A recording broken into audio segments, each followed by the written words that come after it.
Got range anxiety? Trump halts massive EV charger project. Many would-be EV purchasers have cited what's known as range anxiety in their reluctance to switch over from a gas car. Denver, a $7.5 billion Biden-era plan to build a massive network of electric vehicle chargers to address concerns about range anxiety has crashed to a halt after installing fewer than 400 chargers nationwide. President Donald Trump's administration earlier this year blocked spending on the project, which aimed to put potentially thousands of chargers at gas stations, rest stops, and other sites no more than 50 miles apart.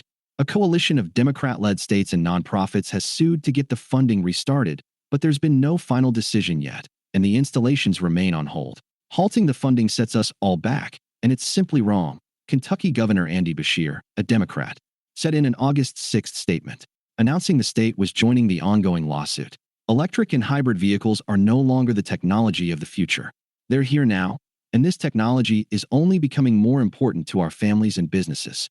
Funded by the 2021 Infrastructure Investment and Jobs Act, the plan aimed to make it easier for people to drive EVs on long road trips and reflected the Biden administration's efforts to push people away from gasoline-powered vehicles.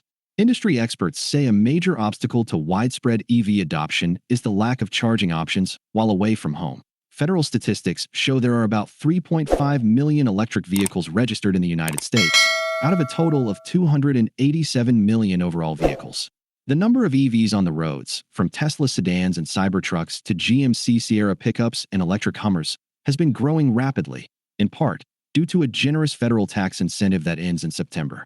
But many would-be purchasers have cited what's known as range anxiety in their reluctance to switch over. But federal statistics also show that 92.5% of all trips Americans take aside from commercial delivery trucks are less than 25 miles, well within the range of every EV on the market today. Biden's plan focused on installing chargers on interstates and major highways, easing concerns about recharging during road trips. Trump, who has long been hostile toward government-mandated EV purchases, has kept the charger funding on hold for months despite the lawsuit, industry experts said. The pause has no effect on privately funded charging sites, like those built by Tesla. Trump also had a public falling out with Tesla CEO Elon Musk, and in a July social media post, said he opposes ridiculous efforts to make people drive EVs if they don't want to. The Biden-era emissions standards would have forced manufacturers to shift their offerings to EVs and away from gas-powered vehicles. A federal government accountability office report issued earlier this year raised significant questions about the success of the effort, noting that only 384 charging stations funded by the Infrastructure Act had been built by April. The report noted that significant delays were caused by the complicated structure of approvals necessary to get charger installations going from state and federal highway officials to the permission of private property owners, and even the time it takes to install new high-capacity overhead power lines to serve rural areas. The report also indicated the process would likely become more efficient over time as state-level administrators learned how to manage the installations better. It was a federal program administered by 50 different state agencies, and they all had different rules for procurement and for who was in charge of it, said Ryan McKinnon, a spokesman for the Charge Ahead Partnership, a coalition of grocers, convenience stores, and fuel retailers that lobbies for EV infrastructure. It became this poster child for a nightmare of government inefficiency. The GAO noted that as of May, there were about 77,000 publicly available charging stations nationwide, but most of them are a slower, older style that takes longer to charge up EV batteries. In comparison, there are about 150,000 gas stations nationwide, according to the National Association of Convenience Stores.